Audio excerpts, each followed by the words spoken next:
আজকে রূপচাঁদা মাছ রান্না করব। রূপচাঁদা মাছ নিয়ে এসেছিল রাতে, তো সেটা আর কাটাকাটি না করে আমি ফ্রিজে রেখে দিয়েছিলাম। যেহেতু সামুদ্রিক মাছ ছিল, ফ্রিজে রাখলে সমস্যা হয় না। পরদিন আবার মাছটা সকালে বের করে ভিজিয়ে রেখেছি। আর মাছ গোসলের আগে কেটে নিলে ভালো হয়, কারণ গোসলের পর কাটলে মাছের যে পানি থাকে, আঁশ থাকে, এগুলো গায়ে লাগলে পরে গা আষ্টে আষ্টে গন্ধ করে। সেজন্য মাছটা বেশিরভাগ সময় আমি গোসলের আগেই কেটে নেই।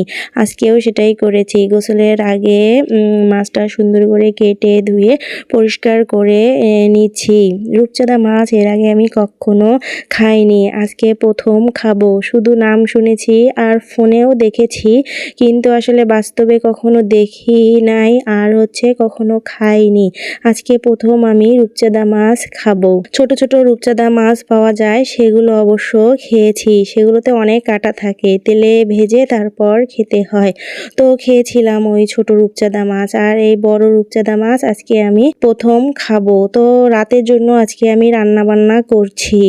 তো মাছ তো আমি কেটে ধুয়ে তো পরিষ্কার করে আবার নরমালে রেখে দিয়েছিলাম। এখন এই তো রাতে আমি রান্না করার জন্য বসে পড়েছি।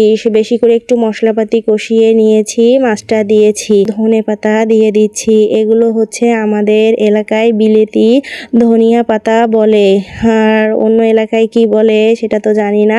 তো এই ধনিয়া পাতাটা অনেক ঘ্রাণ, আমার তরকারিতে এই ধনিয়া পাতা দিলে অনেক ভালো লাগে।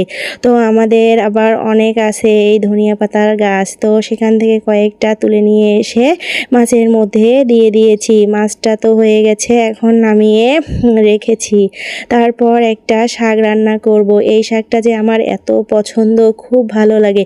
এক সময় এই শাকটা অনেক খেয়েছি। এই শাক আসলে আবাদ করা হয় না, জঙ্গলে এই শাকটা আপনা আপনি হয়ে থাকে।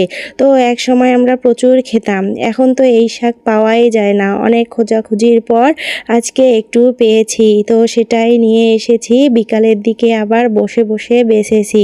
বাছতে অনেক সময় লাগে, কারণ এই শাকগুলো একটু কোঁকড়ানো থাকে, পোকা থাকে, ভালো করে দেখে বেছে নিতে হয়। সেজন্য বিকালে সুন্দর করে বেছে নিয়েছি। এখন আলু আর কাঁঠালের বিচি দিয়ে এই শাকটা আমি ভাজি রান্না করব।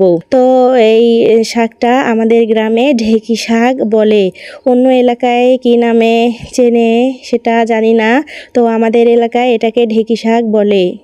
শহরেও মাঝে মাঝে এই শাক পাওয়া যায়, তো কিনে খায় অনেকে হয়তোবা। আর আমরা কিন্তু এই শাক কখনো কিনে খাইনি, যেহেতু বাবার বাড়িতে আছি তাই একটু খোঁজাখুঁজি করে শাকটা নিয়ে এসেছি। শাক রান্নাটা হয়ে গেছে। আজকে এই ছিল রাতের আয়োজন। সবাই ভালো থাকবেন, সুস্থ থাকবেন। আল্লাহ হাফেজ।